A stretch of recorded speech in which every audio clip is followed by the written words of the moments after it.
And just as we depart the stage, I want you to give a really, really big welcome to our comms team here. We have Dan Sercombe, Sarah Erskine, and the new guy, Callum Thomas.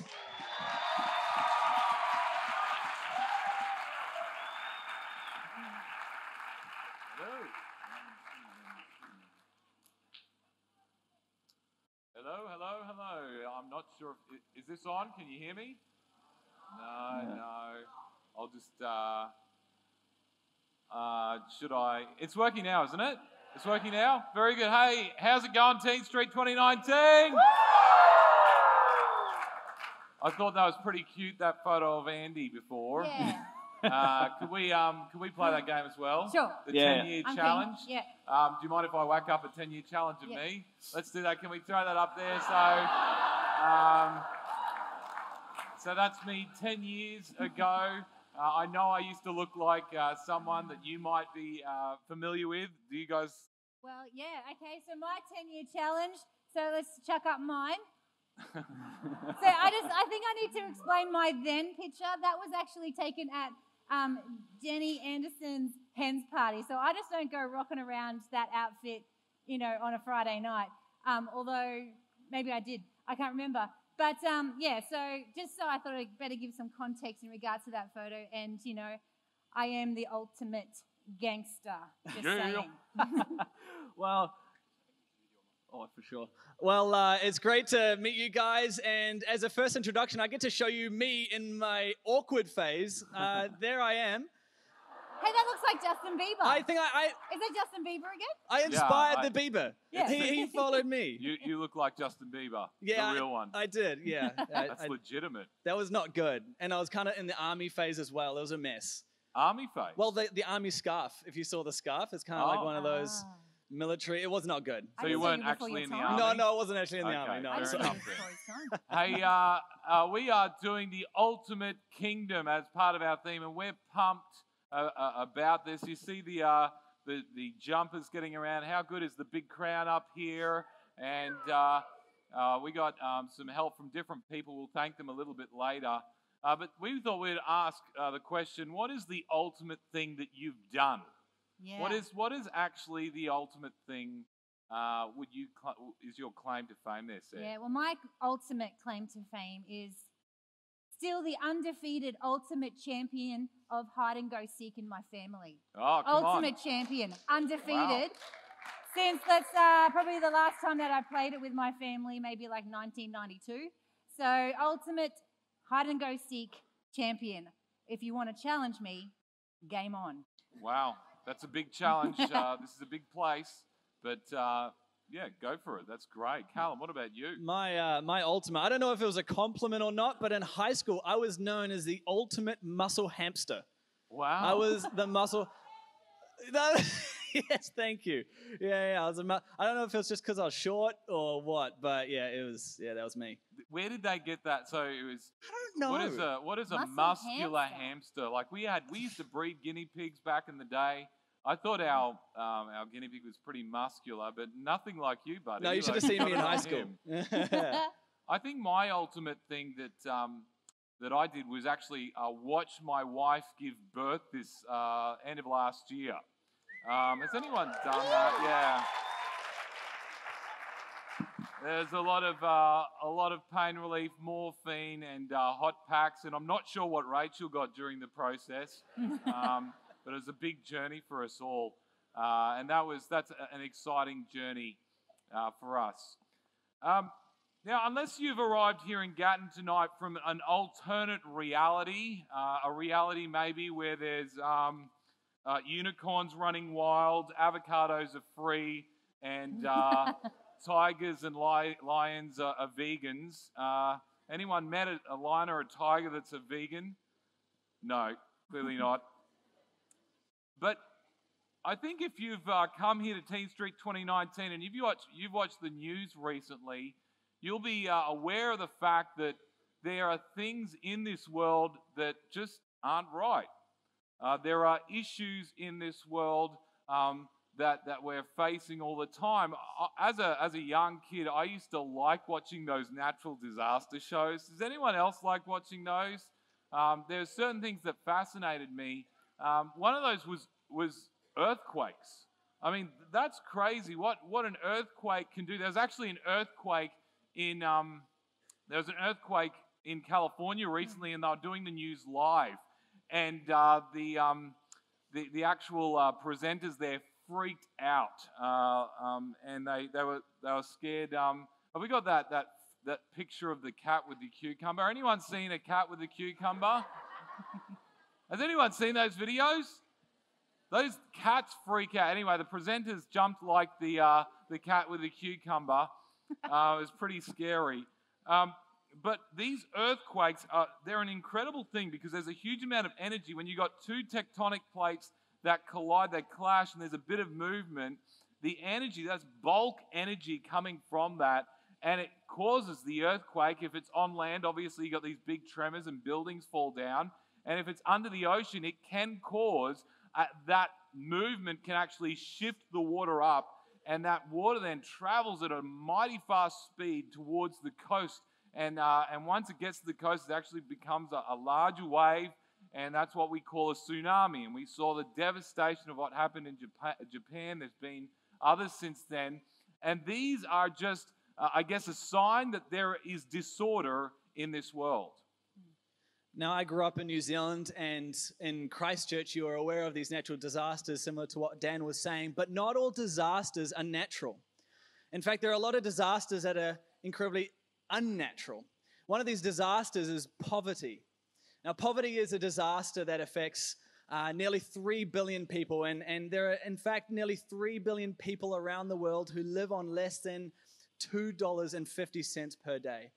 Now, I don't know about you, but if I was offered a job and they said, I'm going to give you $2.50 an hour, I'd spit that back in their face. But that's a daily reality for a good proportion of the planet, and it is a very unnatural disaster. But not only does disorder exist within our world and within the world around us, but disorder also exists within our home. Domestic violence is something that has become more and more prevalent within our society, and it's actually now stated that it's one of the major health and welfare issues in Australia. Here's just a statistic for you that was given out by the Australian Institute of Health and Welfare. 1 in 6 women and 1 in 16 men would have experienced a form of domestic violence by their current or their former partner. 1 in 6 women and 1 in 16 men. When you just equate that within our auditorium here tonight, when you look down the line, there's probably 6 of you within a line. The statistic is that the statistic says that 1 of you would have been a victim of domestic violence. And White Ribbon, which is an organization that is dedicated to preventing and protecting lives against DV, states that this statistic, when you translate it within what is happening in our world, it basically equates that on average, 1 woman a week gets murdered by their current or their former partner. And very rarely does a week go by that we don't see a news story on our 6 p.m. bulletin where domestic violence is getting reported on. So domestic violence is a heartbreaking, home-wrecking, life-altering disorder in our world. But you guys spend a lot of time at school. And not only do you have disorder in your home, but you have disorder in the schoolyard, which is a hot topic when you work in schools like I do, and that is bullying, school bullying.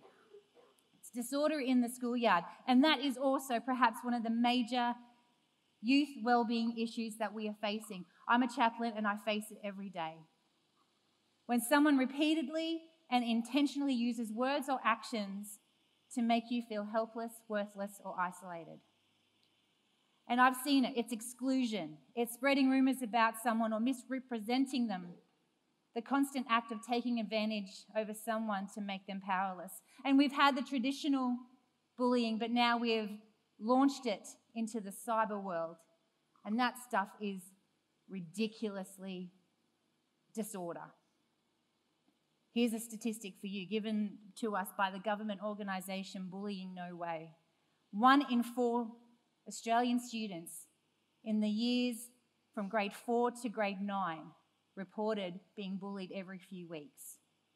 The highest rates of bullying is found among students who are in year 5 and year 8. They are the 2 year levels that have the highest rate.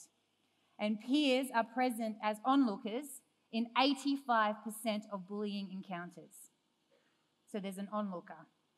Sadly, bullying, like the other disorders that we've already looked at, is now claiming precious human life.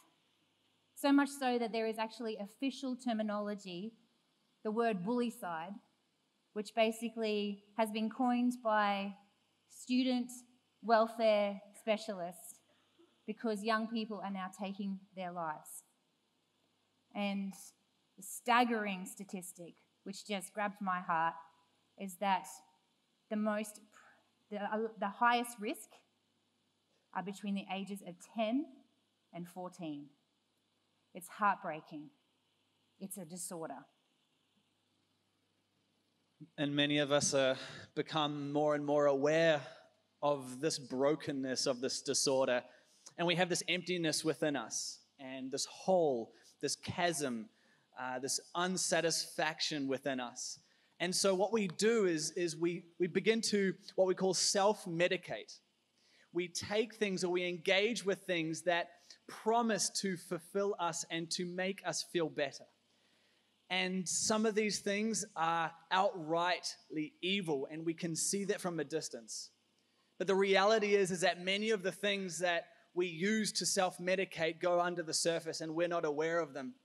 And the very things that promise to make us feel better, or to make us feel safe, or promise to make us feel wanted or loved, actually turn around and hold us and chain us, and it becomes an addiction. Some of these things, they promise to offer community, friendships around the world, but it actually turns into something really, really sinister. It becomes an addiction. And that's a real problem and a real disorder within our young people. We know that the issue of disorder actually continues to move inward into our lives, into our minds, and into our hearts. Another startling statistic is that 1 in 5 Australians between the age of 16 to 85 will actually experience some form of mental illness. And I'm sure that some of you know people who are suffering with a mental illness. Maybe you're even here this week and you're struggling with a form of mental illness, maybe anxiety or depression. These are among the disorders that we come up against in this world, in our lives, in this society that we're living in today. So what we're going to be doing a few times across our week together is that we're going to be inviting you guys to get in what we're going to call triangles. These are just groups of 2 or 3 people immediately around you where you're sitting, and we're going to give you something to discuss within that group of that triangle. And so what we're going to do is we're going to invite you in just a moment to do that, and just to kind of download and just really sink into just some of the stuff that we've already shared in regards to the disorders that are present within our world. But we're going to invite you to maybe go a little bit deeper and look at the disorders that are present in your world, your landscapes, your schools, your home, your family, your churches.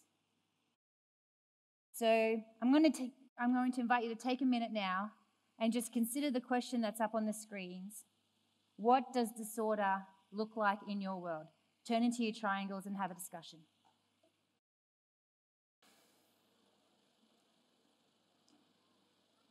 Now, I'm always keen to hear what you guys have to say.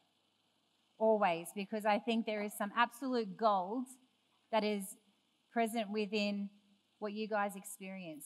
Would there be anyone who is brave enough to tell the whole auditorium what disorder looks like in your world? Just give it maybe a one word or a couple of word answers. Yeah, in the back. Can you yell it out? Self-doubt. 2 and 1. Very true. Self-doubt. Yep. Misunderstood. Yep. Yep, in the back. Oh, either. Temptation. Right on. Next one. Confusion. Yep. Yep. Judged for your appearance. Yes. Over here. Loneliness. You know what they're saying is that loneliness is actually one of the greatest epidemics that are causing within young people now. So loneliness is epic. In the back. Sorry, yell that out again. Disharmony in a team. Did I get that right? Yeah, disharmony. True. In the front here. Oh, either or. Isolation. Yeah. Right at the front. Laziness. Okay. Yep. Fighting one another. Yep. And here? Self-harm. Yep. Absolutely. Parental disappointment. Yeah. Okay. These are great. Yep. Sorry, I missed that one. Still didn't get it. Still didn't get it. Oh, not good enough. Okay, sorry. I've got a lot of hair. Covers the ears. Yeah, sorry. Not good enough. True. Yep. Right at the back, you're going to have to use your big, powerful voice. Yep. Someone put their hand up at the back? Can someone translate that closer to me? Getting annoyed. I'm sorry if I am the one that is annoying you right now. My apologies. Again, I'm getting old. That's my disorder. Yep. Sorrow and separation. Yep, right at the back there. Broken families, absolutely. Massive statistic. Right in the corner, yeah, I'm going to have to get you guys to yell it out nice and loud. Yep. Neglect. I heard that one. Thank you. Up here, closer. Peer pressure. Yep. Back there. Fear. That's actually one of my ones that I struggle with. Right at the back. Big loud voice. Feeling vulnerable. Thank you. Yep, here. Self-image. Yep. We might just get one or two in the middle here. Sorry, my feet were walking then. Insecurities. Yep. Sexual perversion. You know what, guys? I knew that there was gold present within you, and you've just shown. I'm so glad that we've had a chance to hear from you. And please, when we invite you to turn into your triangles, please don't, if you're feeling like you're brave enough to share, we'd love to hear from you, because it really is important to me to hear the voice of a generation, to hear what you guys are struggling with, the disorders that are present within your world, because that allows me to know what I can do as someone who's a little bit further down the line than you are to help you work through that. So thank you. But have we ever stopped to think and ask why? When you're experiencing some of the disorders that we've identified tonight, have you ever stopped and asked the question why? Because you know what? It wasn't supposed to be like this.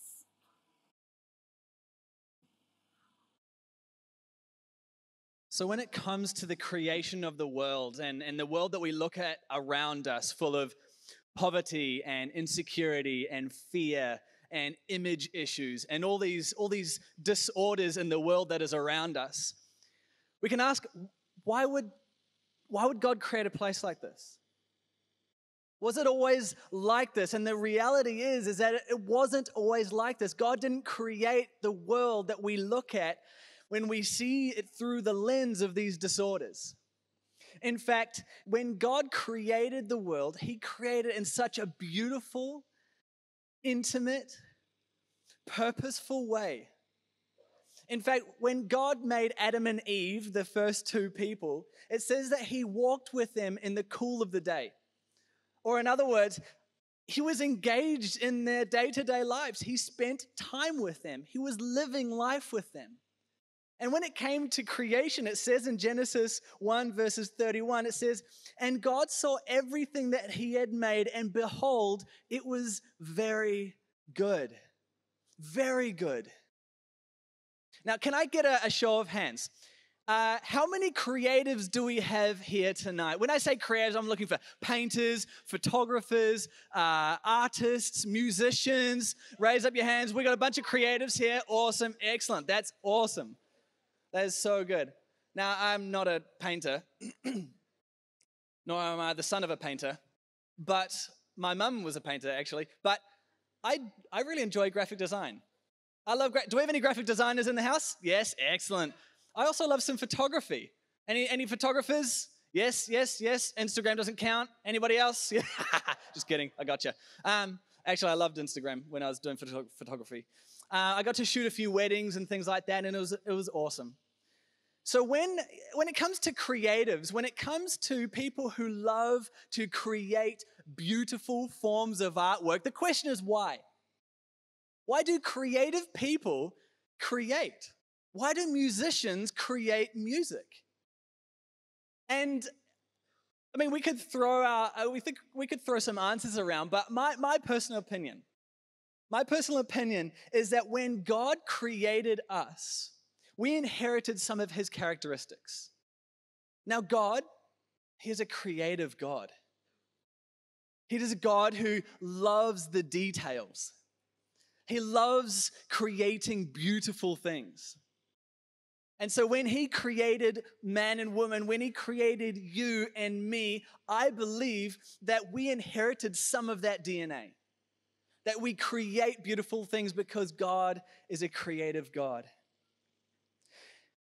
In Genesis 2 verses 7, it says, "The Lord God formed the man from the dust of the ground and breathed into his nostrils the breath of life, and the man became a living being." I really believe that we inherited some of that creative ability when he made us and he breathed his life into us. In Genesis 1 verses 27, it says, "So God created man in his own image. In the image of God, he created him. Male and female, he created them." So God created us, not out of obligation and not because he was lonely. Some people think that God was lonely and so he made us. That's absurd. God wasn't lonely. But it's more like some of us who, and musicians and artists, when we create, it's like we're building something, and it's more like we're creating an extension of us. Can I get an amen in the house? Yeah, we got some creatives who love some gospel. It's great. When we create, when I take a beautiful photograph or when I create something out of like a graphic design, it's like it's an extension of who I am. And so when God created us, it's very much like that, where we are an extension of who he is, and he makes beautiful things. Now, we look at the world and we see the disorder around us, right? And we think, where did it all go wrong? Now, has anybody had one of those days that started great? It was sunny. You woke up before your alarm. That doesn't happen to any of us, I know. But imagine like the perfect day, and somewhere along the way, everything fell apart. Have you guys ever had one of those days? It just went wrong. Well, I don't think you guys are alone, because I've got a quick video here, and I think these guys can identify with a day that really, really goes wrong.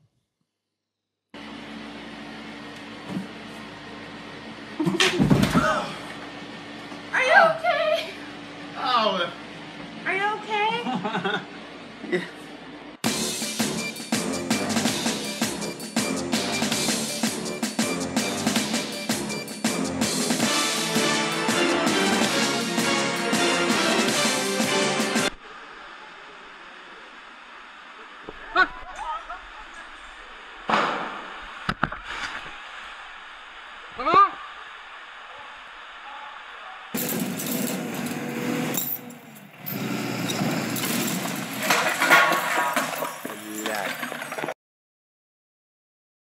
Has anyone actually done anything like that before? Has anyone submitted a video on a fail blog site?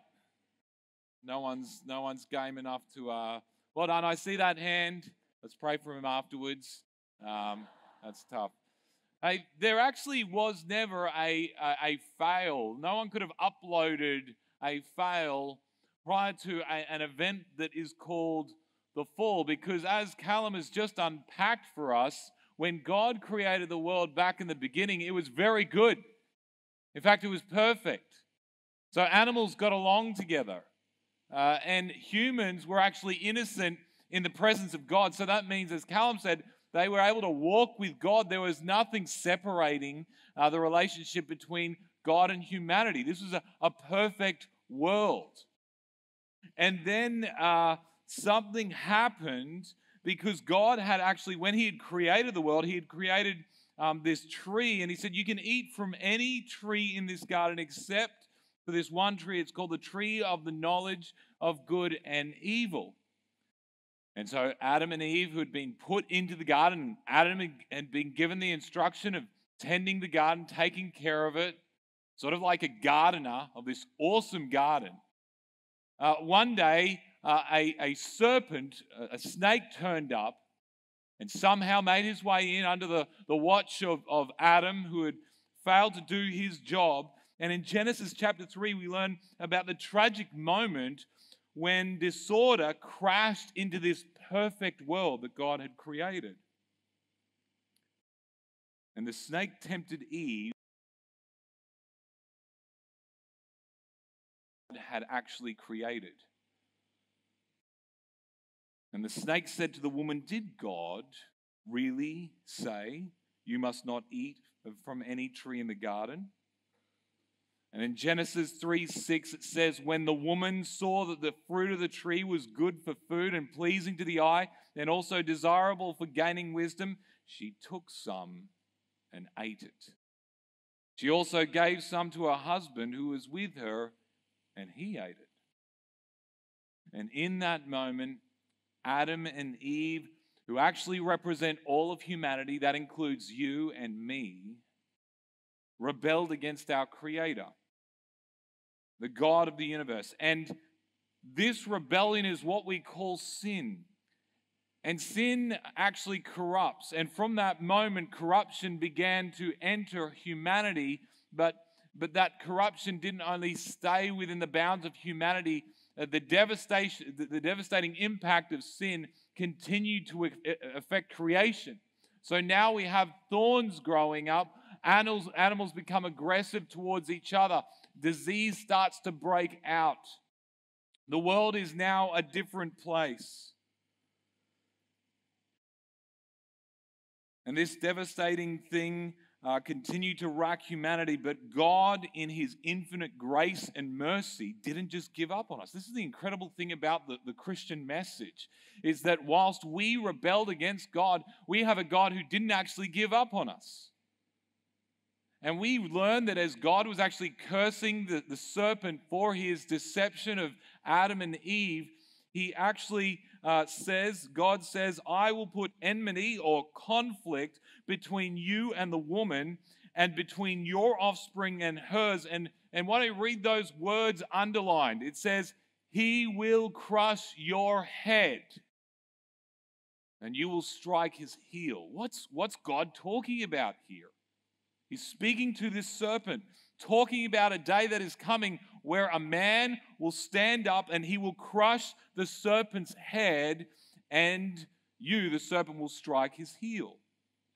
And so from that moment on, this question that was asked, it lingered in the minds of those who would come.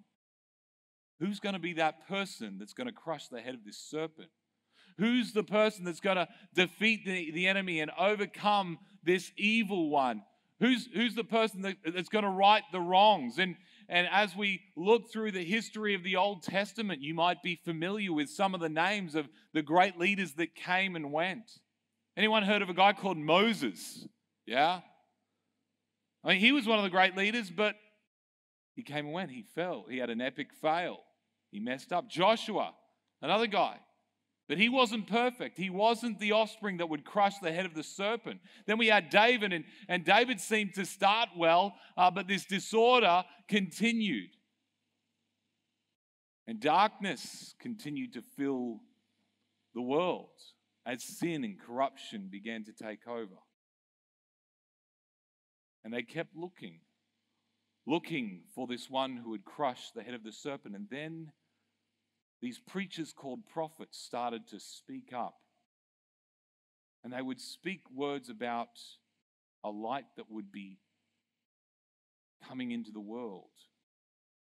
They prophesied about this coming king.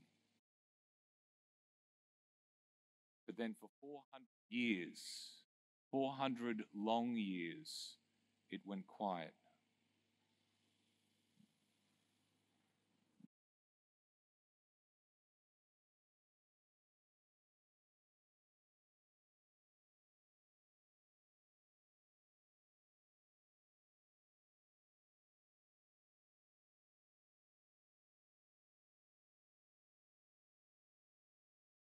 Absolute darkness is the absence of light. The rebellion that started and began in the garden continued in the hearts of men. And they sat in darkness. But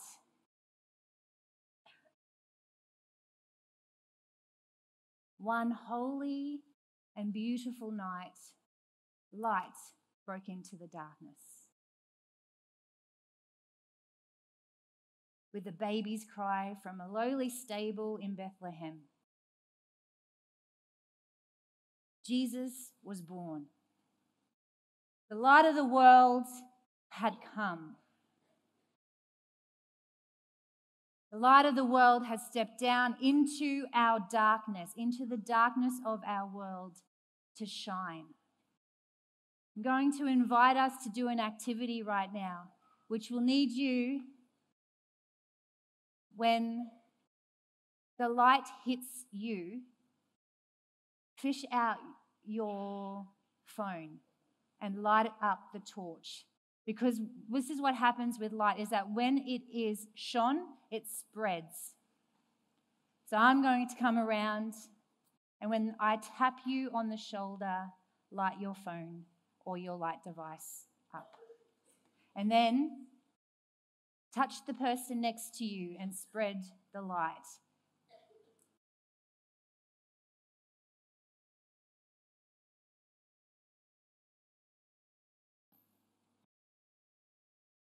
There's people behind you, people in front.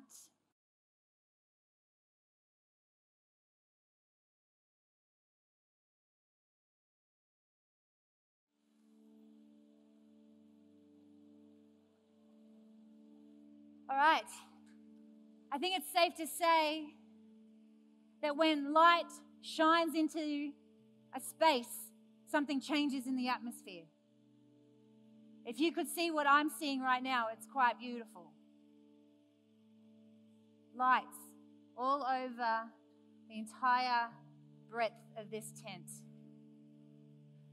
When Jesus was born, our world changed forever. Light had come into the darkness in a way that changed lives and eternities. Isaiah 9 verse 6 says this: "For unto us a child is born, to us a son is given, and the government shall be upon his shoulder, and his name shall be called Wonderful Counselor, Mighty God, Everlasting Father, Prince of Peace." And for a world that was sitting in darkness, this is what the impact of Jesus coming to earth meant for them. Wonderful Counselor points to one whose actions will restore and rebuild. Mighty God points to one who has divine power and strength. Everlasting Father points to one who would be an enduring, compassionate provider and protector. Prince of Peace points to one whose rule will bring wholeness and well-being, not only to the individual, but to the society. Here, Isaiah the prophet was pointing to the promised king, the promised one who would one day come and deliver, to rescue, to save humanity. That long spoken of promise had now become humanity's reality. Jesus, the light of the world, the King above all kings, the ultimate King, he had stepped into humanity, into the mess of our lives, into the darkness that exists around us, the disorder that exists around us. And his light blew the darkness up. The world would never be the same. The King is coming, is what the people heard. The King is coming, declared the holy word. The people read of this rescue that was coming through the line of Abraham, and seeing Micah proclaim about a ruler to be born in Bethlehem.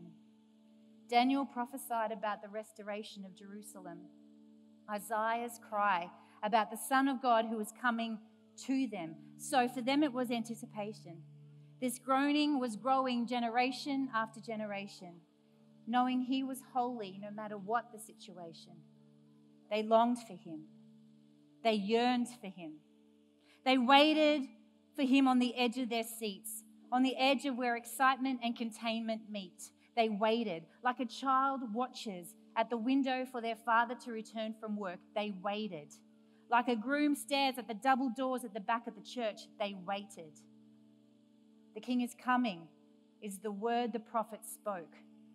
The King is coming, so they waited and waited with hope. Hope that was fully pledged to a God they had not seen, to a God who had promised a king who would reign over the enemy, over Satan's tyranny. And so it was centuries of expectation with various combinations of differing schools of thought. Some people expecting a political king who would rise to the throne through the wars that he fought, while others expecting a priest who would restore peace through the breaking down of the Pharisees' facade. Yet, a baby, 100% human, 100% God. And so the Word became flesh and was here to dwell among us. In his fullness, grace upon grace, Jesus, Emmanuel, God with us. You see, through him and for him all things were created. In him all things are sustained. God had made himself known for the glory of his name. And this child would one day rise as a king, but it would not be by the sword or an insurgent regime. It would be by his life, a life that would revolutionize everything the world knew. He would endure temptation and persecution, all while staying true, humbly healing the broken, the sick, the hurting, to ministering reconciliation, turning old into new. A life that would be the very definition of what life really costs. Saying if you desire life, then your current one must be lost. And he would portray that with his own life as his Father would pour out and exhaust, and he would be obedient to the point of death, even death upon a cross. And so just 33 years after the day he laid swaddled in the hay, he hung on a tree, suffocating, dying in our place, absorbing the wrath that was rightly ours, but we could never bear it. And so he took the punishment and he put it in the grave, and he died.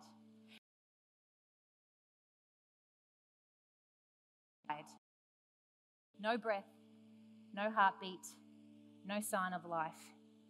You see, God is a God of justice, and the penalty of our sin equals death. That's what Christ did on the cross.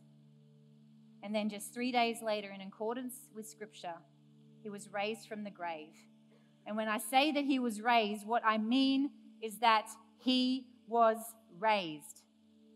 Lungs breathing, heart pumping, blood pulsing through his veins.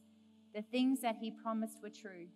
He is the risen Son of God, offering life to me and you, turning our mourning into dancing, our sorrow into joy. By his mercy we are called his own.